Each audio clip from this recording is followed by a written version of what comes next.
আজকে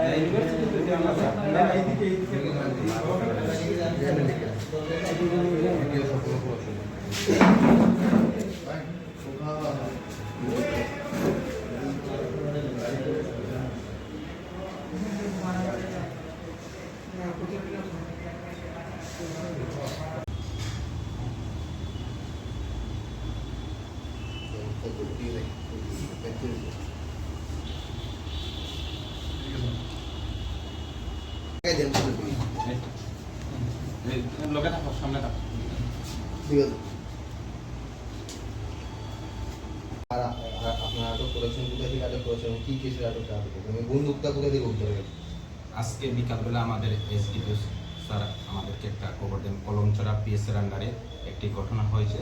বলবীর সিং বলে একজন লোক, যার বাড়ি হচ্ছে হাপানিয়া এলাকাতে, সে ওনার ওয়াইফকে কলমচড়ার কোনো একটা জায়গাতে ফায়ার করেছে আর্মস দিয়ে। এই খবর পাওয়া মাত্র এবং আমি তো কলমচড়া থানা থেকে খবর পাই, সাথে সাথে আমি এবং আমাদের অন্যান্য অফিসার এবং স্টাফ মিলে আমরা তাকে ধরার জন্য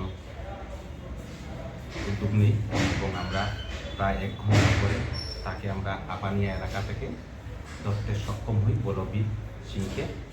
এবং পরবর্তী সময় তার বাইক তল্লাশি করে আমরা উক্ত হাতিয়ার এবং রাউন্ড পাই এবং তাকে আমরা থানাতে নিয়ে আসি এবং কলমচড়া থানাকে ইনফর্ম করা হয় এবং কলমচড়া থানার কাছে তাকে হ্যান্ড ওভার করা হবে।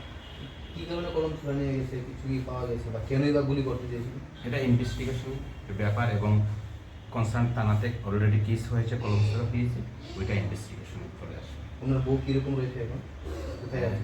শুনেছি হসপিটাল অ্যাডমিট আছে, ওনার হাতে এবং পায়ে গুলি লেগেছে। এমনি কিছু জানা গেছে প্রাথমিকভাবে, মানে কী কারণে কেন গুলি করে? না, এখনো জানা যায়নি, ইনভেস্টিগেশনের ব্যাপার। ওনার বাড়ি কই? ওনার বাড়ি হচ্ছে হাপানিয়া কার্তিক চৌক। কোথা থেকে তাকে আটক করা হয়েছে? আমরা হাপানিয়া এলাকা থেকেও ওনাকে